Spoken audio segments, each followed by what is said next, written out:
Number one, in the story today, where did the seeds fall? The thorns. Among the thorns. Among the thorns. Hindi siya napunta sa tinik. Among the thorns. Nakasama siya. Number two, player number two, what happened to the seed that fell among the thorns?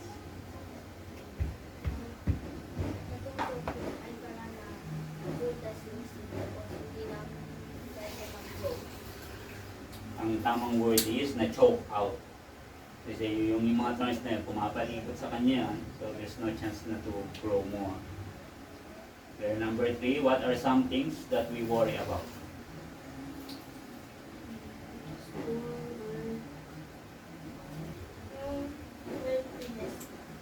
Oh. Ang tama dito, sickness, school, friends, family, yun ang pinag-worry mo.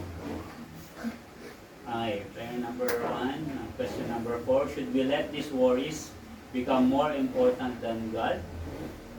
No. Why or why not? Kasi si God, help ko tayo. Okay. Yung pinakang exact answer. Hindi mo dapat mag-worry. Hindi ka dapat mag-worry sa mga bagay na yun. I-guide lang sa'yo, bigay ng tumakas. Sige nga, number five, mo. Player number two. Let's list some of their favorite things. Ano na yung mga favorite things mo? Animals, pets, Gadget. gadgets, kasama sa toy shop. Meron pa dito, Clothes. clothes, okay. Meron dito, food, Houses. Ay, house. accommodation. For player number two, should these things have higher priority in our lives than God? No. Bakit? Why? Hindi tayo. Pwede ito tanggalin bigat sa buhay natin. Na bawal na natin makuha. Tapos, hindi na natin ma-enjoy. Yes. Katulad na nangyari kanina. Yung mga things na yan na meron ka, pwedeng ipagkaloob sa iyo yan. Pero pag si God ang nasunod, pwede niya rin tanggalin yan. Until such time na wala ka ng option. Doon na. Doon. Okay. Wala ka ng option. Maghahanap ka na ng any enjoyable things na tinanggal ni God sa'yo. Kaya ni God yun. So, kaya kailangan priority natin si God. Kasi siya yung pwedeng magbigay sa atin ng lahat. Enjoy. Okay, number three, how can you be sure that you spend time with God each day? Alam mo na there are two ways to spend time with God, prayer and reading the Bible. But paano mo masusure na nagagawa mo yun everyday? Tuwing Sunday lang yun, everyday ang ginagawa. Papahok yung Holy Spirit. Asking help. Ano ba? Holy Spirit. No? So, ganito yung answer dito sa question na lang. Okay? Set time aside each day. Make it important. Kasi nga, pinag-uusapan natin ito yung mga enjoyable things. Pero alam mo kung ano yung priority natin. Sino priority natin? God. Si God. Paano mo masasabi na priority mo siya? Then set a time each day na magre-read ka ng Bible. Set each time na magpe-pray ka. Then yung pag-gising mo, Bago pwedeng bago ka matulog. matulog. Pero make it na regular. Yun yung word na hinahanap na, make it regular, set time. Kaya pinapractice ko kayo, di ba? Consistent dapat kayo. Kailangan you make sure na magagawa mo yun each day.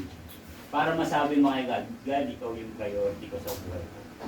Hindi itong mga ibang bagay. Kasi alam ko, itong mga ibang bagay na to, yung outside forces na narito, outside things na narito, is kaya mo ipagbigay sa akin. O kaya mo kong iiwas sa kanila. Kasi nga, priority na natin sila. How about reading the Bible? Every day. Hindi rin. Minsan lang. Yun nga, hindi yung tanong kung minsan Ang tanong, lagi ba o hindi? Player number two, are you always praying every day? Yes or no? Lagi? Are you sure? Bago matulog? Ako din lagi Kapag bago ako bawal matulog. hindi ako pray. Kasi, Yung sabi mami, Okay, kasi may bad thing. So, meron siyang motivation kung bakit siya mag-pray. Kaya ako sasabi mama. Oh. Sasabi mama. Paano kung hindi niya nasabi? Paano kung una siya natulog? Tapos matutulog ka. Baka Pe-pray ka bad pa rin. dreams din. Tapos Hindi, baka- hindi. Ang sinasabi ko rito, what if wala magsasabi sa'yo na mag-pray ka? Tapos Tapos pray pa rin. matutulog ka. Bigla ko lang may isip. Hmm. Wala na yun. Ipakot ako. Paano kung hindi ka takot? Galing ka sa laro. Napagod ka lang, tapos natulog ka. May isipan mo pa kaya mag-pray. Ako, isipan ko pa rin kahit lagi. Lagi. Kasi, Baka di nagising. napanood ko na yung, napanood si mga misis na sa Facebook na sleep paralysis. Ayaw. So make it an exercise. Kayo yung bahala doon. Kasi your relationship with God, wala na po kami kinalaman doon. Pwede nyo kami lokohin. Pwede nyo sabihin sa akin, nagpe-pray ako ng ganyan. Ng ganito bago natulog. Pero si God, di mo siya maloloko. Alam niya kung nagpe-pray ka sa kanya o hindi. Okay. So kami, guide lang kami. Help lang kami na pinadala ni Lord. Okay. Pero your relationship kay Jesus is not the same yun, individually. Okay? Gets what? How about reading the Bible every day? No. Okay, so 0 point. 1 point dito. How about dito? Prayer every day. Yes? How about reading the Bible? No. One. So we have room for improvement. Sana lahat tayo mga 2 points na. Dalawa lang naman yung pinapagawa Ikaw? natin. Yes. Every day. Nakikita niyo, nalatandaan niyo ba ako pag ginigising kayo minsan? Diba? Lagi ako nagbabasa. And then after basa, prayer agad. Pag-pray mo na, Una, ma-observe mo kung ano yung word of worship si God. And then, spend time. no. For prayer, una, worship mo. Yung sabihin Thank mo. Yes. Tapos, magpapatawad. So, 4 yun. 4 dapat ang laman ng prayer niyo. Tapos, Mati mo dyan. tapos dun sa dulo, dun sa nang pwede tumingin ng things na pwede. Yes. Acts. Grabe sa ACTS. TMRC. ACTS yun. Adoration. I-adore mo si God na siya yung pinakamalakas. Siya yung may kapangyarihan sa lahat. Kaya Sinabi i-adore. sa amin sa TMRC. And C. Ano yung C?